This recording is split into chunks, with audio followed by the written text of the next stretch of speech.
Conteúdo de sistema monetário, eu destaquei primeiramente o Sistema Financeiro Nacional, que é o SFN, e ele é dividido em dois setores, o setor bancário e o setor não bancário.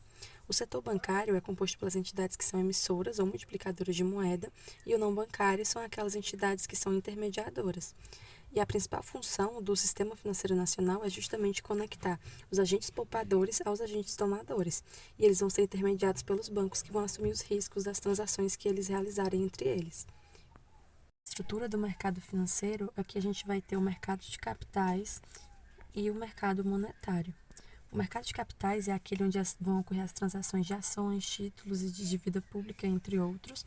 E o mercado monetário é aquele que vai envolver os ativos que têm alta liquidez, né? Então, aqui eu destaquei também alguns conceitos importantes, que é justamente o conceito de liquidez, que se refere àquela capacidade ou facilidade de um ativo para se transformar em dinheiro, e também o conceito de solvência, que é a capacidade que uma empresa tem para honrar com as suas obrigações financeiras. Sobre a moeda, eu destaquei três características principais, que é o meio de troca, a unidade de valor e a reserva de valor.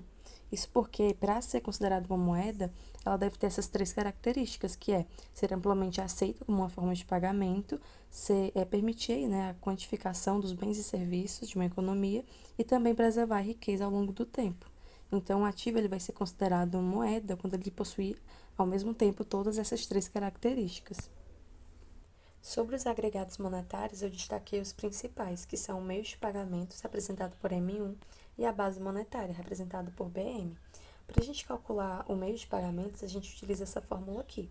A gente vai fazer o papel moeda em poder do público somado com os depósitos à vista.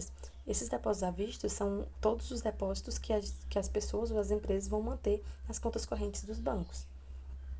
Já o PMPP, a gente tem uma forma para poder calcular ele. A gente vai fazer o PMC, que é o papel moeda em circulação, menos os encaixes dos bancos comerciais. Esses encaixes referem-se aos valores que os bancos comerciais mantêm nos seus próprios cofres. Então, aqui é a fórmula para a gente poder calcular o PMPP.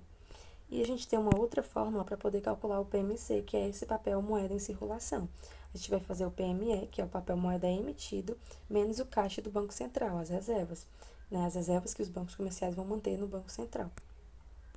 E por fim, aqui a gente tem a base monetária, como eu falei, e ela vai ser calculada a partir dessa equaçãozinha aqui. A gente vai somar também o PMPP, que a gente já sabe como calcula, né, como nós vimos, mas o Rzão. Esse Rzão vai se referir tanto às reservas que são compulsórias quanto às reservas que são voluntárias. Essas reservas compulsórias são aquele valorzinho que o Banco Central exige que todo banco comercial mantenha no Banco Central. E as reservas voluntárias são aquelas reservas que os bancos comerciais mantêm no Banco Central porque eles querem. Agora, sobre os instrumentos da política monetária, a gente tem que eles vão ser utilizados para poder influenciar algumas alterações na base monetária que a gente viu anteriormente.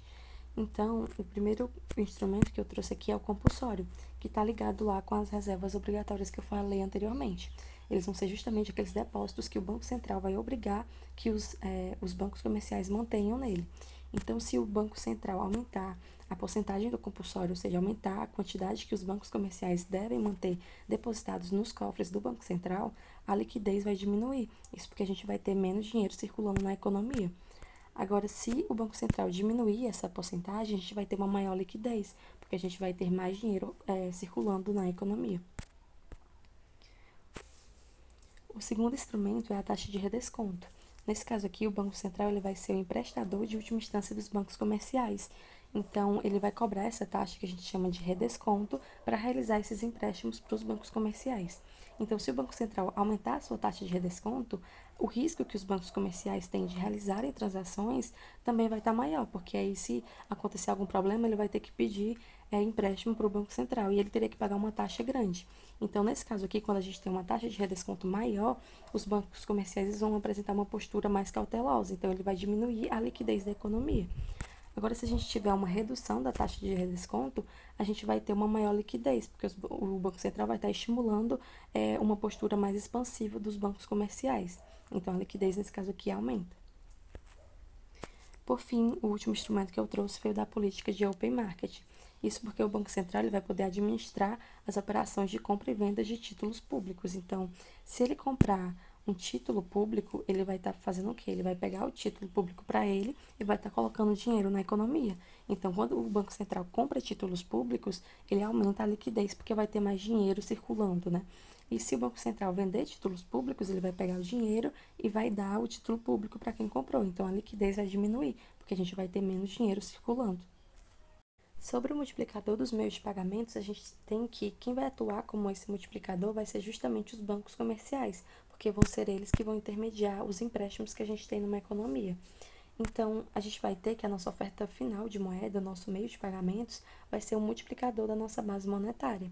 Então, a gente pode calcular o M1, que é o nosso meio de pagamento, como sendo uma multiplicação do multiplicador dos meios de pagamentos pela base monetária. Aqui eu trouxe a fórmula do multiplicador de meios de pagamentos, mas lá no slide da professora, ela fez o passo a passo de como chegar nessa fórmula aqui. Se vocês quiserem ver, é bom vocês irem para lá. Aqui eu trouxe só a fórmula porque é só um resumo. Então, eu destaquei aqui também, além da fórmula do multiplicador de meios de pagamentos, essa equaçãozinha aqui do Dzinho, essa relação, né, do Dzinho e do Rzinho. Isso para a gente poder interpretar a fórmula do multiplicador de meios de pagamentos. Então, o nosso multiplicador é dado por 1, dividido por 1 menos D, vezes 1 menos R, onde o Dzinho vai ser uma divisão do depósito à vista pelo meio de pagamentos e o Rzinho vai ser uma divisão das reservas totais, ou seja, a soma das reservas compulsórias com as reservas voluntárias que os bancos comerciais têm que ter lá no Banco Central, dividido pelos depósitos à vista. Então, aqui a gente pode interpretar a fórmula do multiplicador de meios de pagamentos. Se a gente tiver um aumento do Dzinho, significa que a gente tem mais depósitos à vista em relação ao nosso meio de pagamento, né? Então, se a gente tem mais depósito à vista, quer dizer que os bancos comerciais têm mais dinheiro disponível no seu caixa para eles poderem transacionar. Então, a gente vai ter um aumento do multiplicador. Então, consequentemente, também um aumento dos meios de pagamentos. Agora, se o Dzinho for menor, a gente vai ter menos dinheiro no caixa dos bancos, porque vai ter um menor depósito à vista em relação ao meio de pagamentos. Então, a gente vai ter uma redução do nosso multiplicador e também dos nossos meios de pagamentos. Agora, sobre o Rzinho aqui, se ele diminuir, a gente vai ter o quê? A gente vai ter que as nossas reservas no Banco Central, né, a reserva compulsória e a voluntária é menor. Então, isso significa que os bancos comerciais têm mais dinheiro nas suas contas, porque ele tem menos dinheiro depositado no Banco Central, ele vai ter dinheiro na própria conta dele. Então, isso daqui significa que a gente vai ter mais dinheiro na conta dos bancos para eles transacionarem, então vai aumentar o nosso multiplicador e também o nosso meio de pagamento. Agora, se o Rzinho aumentar, significa que a gente tem uma maior quantidade de reservas no Banco Central do que depósitos à vista. Então, a gente tem menos dinheiro no caixa dos bancos para eles transacionarem. Então, a gente vai ter uma redução do multiplicador e também do meio de pagamentos. Essa parte aqui do multiplicador de meios de pagamentos, eu trouxe um exemplo numérico, onde a gente vai ter que calcular qual que seria esse multiplicador. Aí aqui a questão dá algumas informações. O papel moeda em poder público, o PMPP, são 300 unidades. A reserva bancária, que é o Rzão, são 100 unidades. E o depósito à vista em bancos comerciais são 2.000 unidades. Então, a gente viu que o M1 vai ser o quê? A soma do PMPP mais DV. Ter 300 unidades do papel moeda em poder do público, mais 2.000 unidades do depósito à vista. Então, a gente vai ter que o M1 é igual a 2.300. A gente viu também que a base monetária é a soma do papel moeda em poder do público com a reserva total. Então, a gente vai ter que a base monetária vai ser igual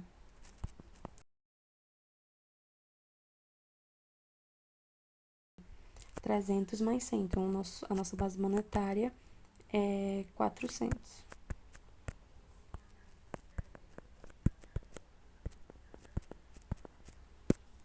Nós vimos também que o nosso multiplicador de pagamentos, a gente vai utilizar ele para encontrar o nosso M1, né? Porque o M1 ele vai ser um múltiplo da nossa base monetária. Então, se a gente multiplicar a nossa base monetária pelo multiplicador de meios de pagamentos, a gente encontra o M1.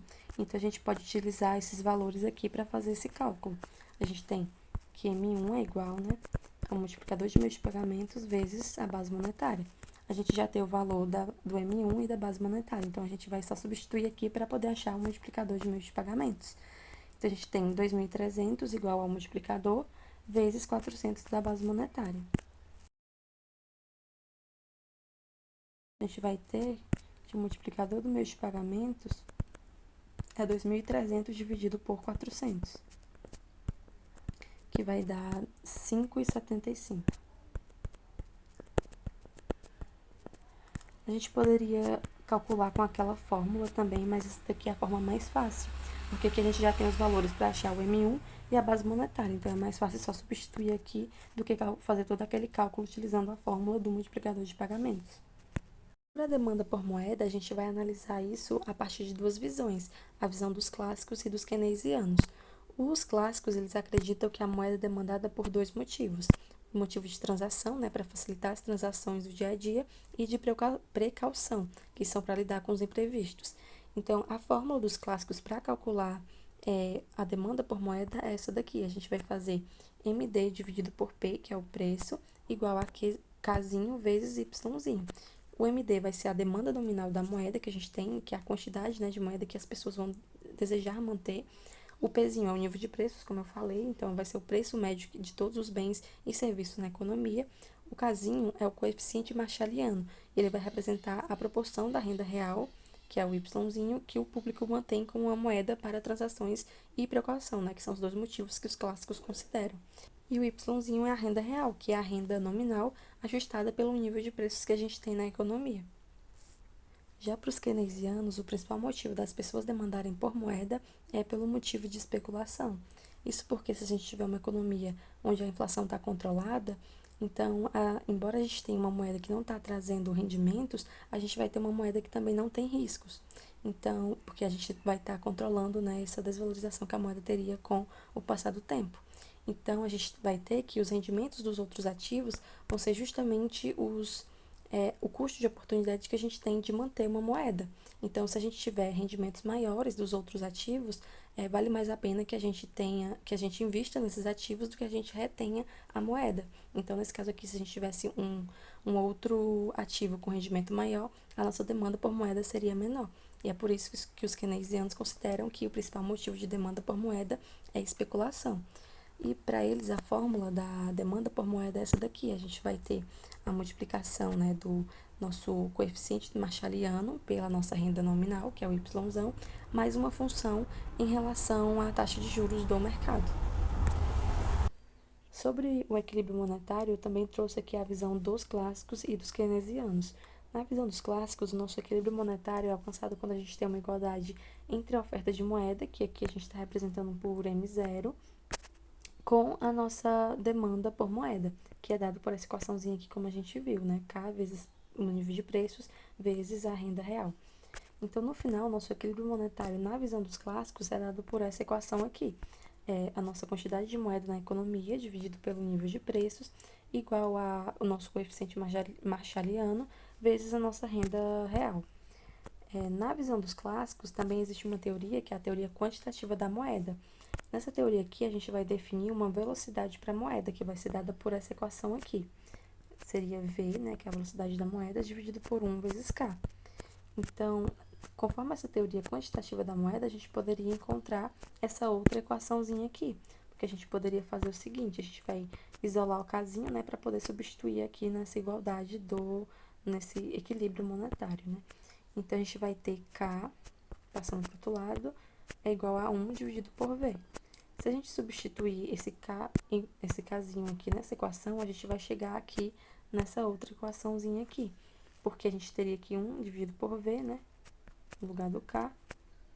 Aí a gente passaria o P para esse lado e o V para o outro lado. Então, a gente teria que a nossa quantidade de moeda na economia multiplicada pela velocidade com que a moeda circula é igual ao nosso nível de preços vezes a nossa renda real. Só que na visão dos clássicos, a gente vai ter também que essa velocidade e a nossa renda real vão ser constantes no curto prazo.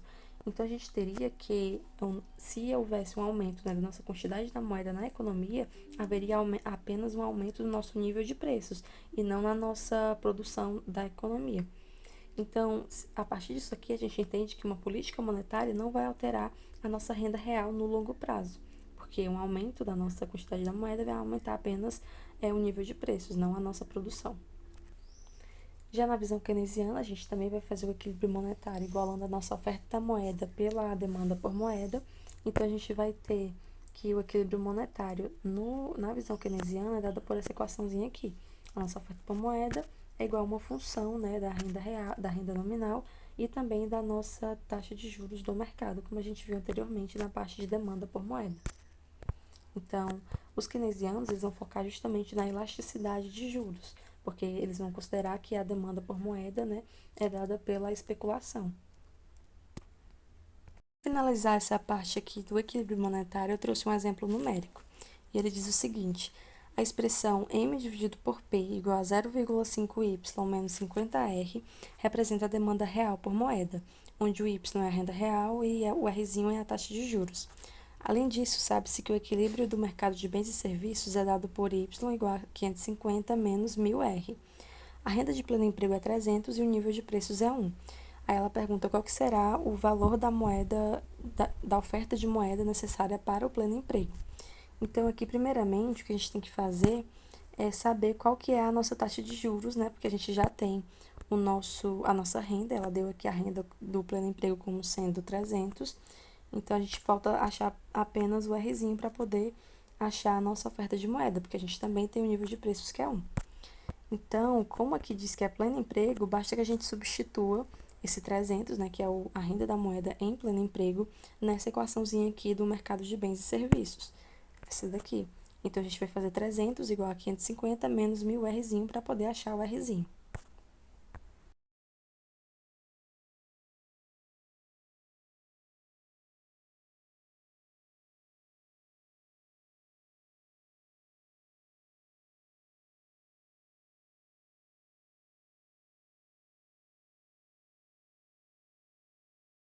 Então, aqui o nosso Rzinho, a nossa taxa de juros aqui vai ser 0,25.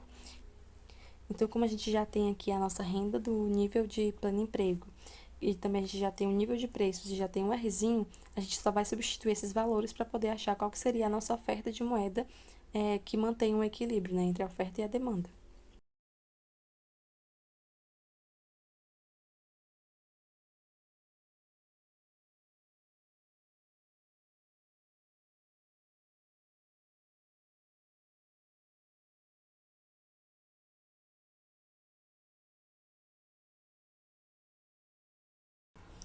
Então, a nossa oferta de moeda que equilibra o mercado seria essa daqui, 137,5.